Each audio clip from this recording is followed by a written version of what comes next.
नमस्कार दर्शक बंधु कंधमाल समाचार को आपको स्वागत।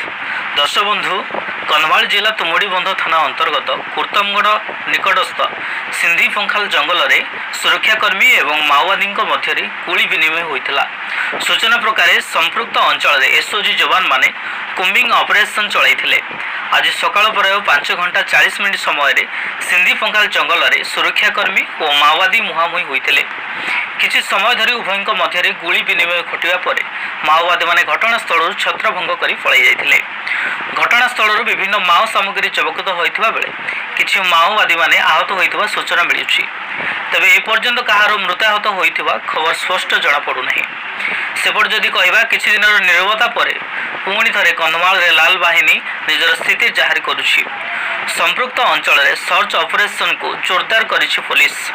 अन्यपटे जदि कहबा एही गुली विनिमय घटना को नहीं अंचलवासी मन में कोकुआ भय सृष्टि होइछि। कंधमालरू बेंजामिन नायकों रिपोर्ट, कंधमाल समाचार।